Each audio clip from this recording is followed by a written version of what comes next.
So, another video, and it's non-lucrative visas again. But haven't done a video for a while, and we've reached 600 subscribers. Yay! Thank you for everybody who has subscribed to the channel. I don't actually throw it about that much. It's just when things come up, I like to do videos. And so thank you for all new subscribers, and thank you for everybody who's contacted us through the channel and through various other means. Now, and good news as well, with this past month we've had success in all 3 consulates. So we'd already had quite a few gone through Manchester, and now we've had an abundance through London, though London seemed to have stopped giving out appointments for the time being, or answering emails or doing anything. I don't know what's going on there. And we've also had Edinburgh as well. So there's people coming to Spain, coming to Malaga with their visas from all 3 consulates, and we've managed to help them, and we're happy now to move on to stage 2 with those people. But what I wanted to talk about today was the S1 form and your visa application. I know that this has been a hot topic on Facebook. Myself, I sort of, I don't actually look at Facebook as much as I should. Really, I'm always got my head in work, but I did get directed to somebody Facebook post which showed that somebody had an S1 form accepted in London at an appointment. And we've also had a communication from Manchester Consulate regarding the S1. So I just wanted to first of all run through, I just wanted to share an opinion really on what I think is going on with the S1 and whether it is or is not accepted for a non-lucrative visa application. So first of all, what is an S1 form? Well, an S1 form is an exportable healthcare form. So basically you can get it from the Pensions Authority in the UK, and if you intend to move to Spain, they will send it to Spain. They won't send an S1 form to the UK, and when that form arrives, you can use that form to register at the Social Security.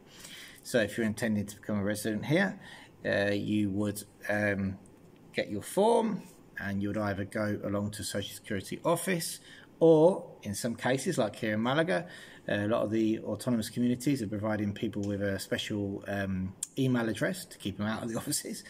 Yeah, and you send your passport, your residency card, or proof that your residency card's on its way. If it's somebody who's a beneficiary of the withdrawal agreement, for example, and has done their fingerprint appointment, they'll have a document called a resguardo.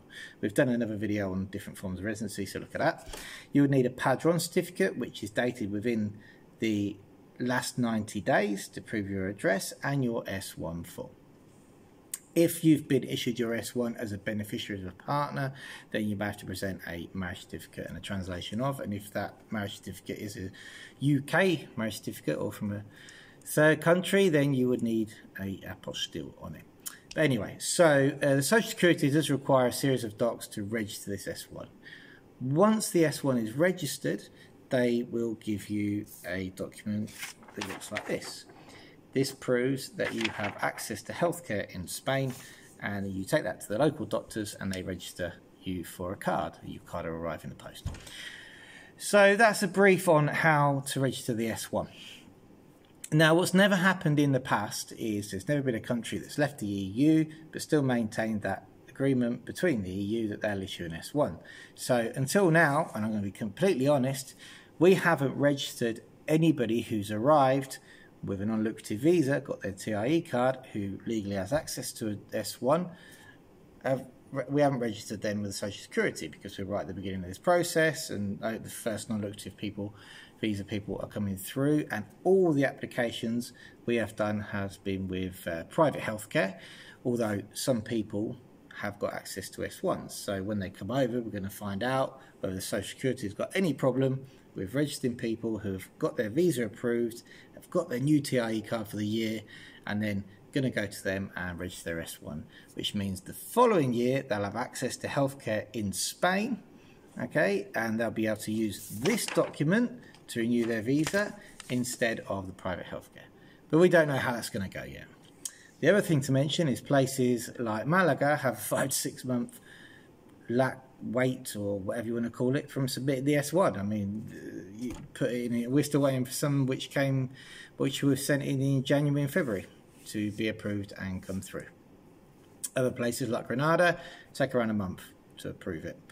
So yeah, that's just a little bit of a rundown of what happens with the S1 form when you've got it.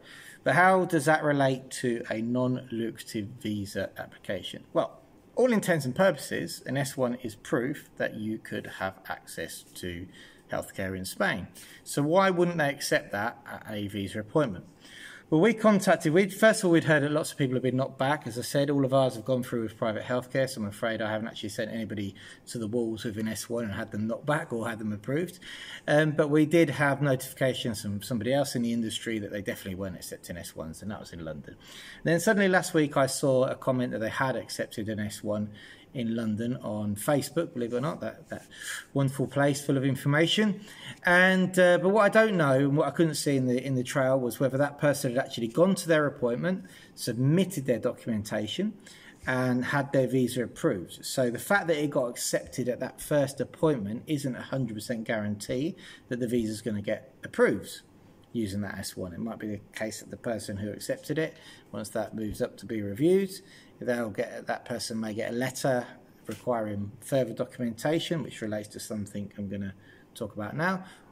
I very much doubt it'll be rejected first straight away, because most of the time with visa applications, if there's something that's missing, they either tell you there and then and let you send it in, or after it's been reviewed, they'll send you a letter and say you've got X amount of days to produce the documentation that we require.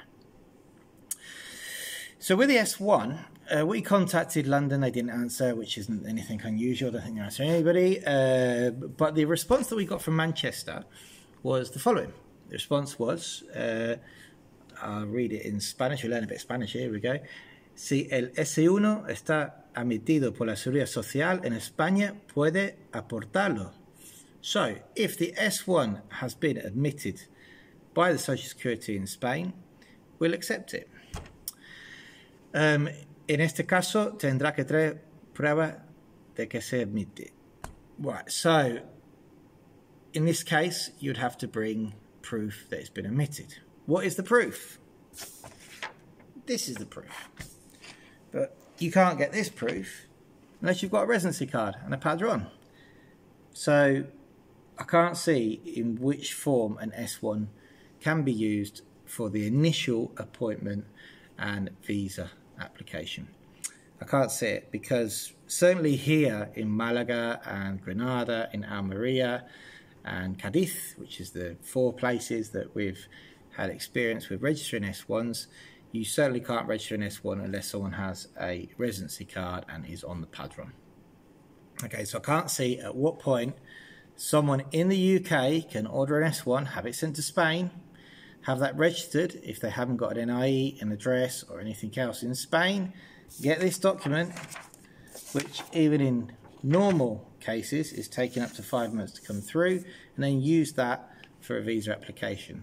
So basically they've confirmed what I believe is yes, if you've managed to register your S1 in Spain and you've got proof that S1 is registered in Spain and you've got this document which proves your access to healthcare in Spain, of course you can use it for a visa application because you are receiving healthcare in Spain. But I can't see how that can happen unless you're already here as a resident, but you'll be applying for residency. I hope that makes complete sense. So I think the point I'm trying to get to is that an S1 on its own, in its physical form, going to an appointment, won't be valid for a non-lucrative visa application. This is what they're saying in Manchester. I know that Edinburgh have the same, following the same lines, that you have to bring an S1 and proof that the S1 is registered.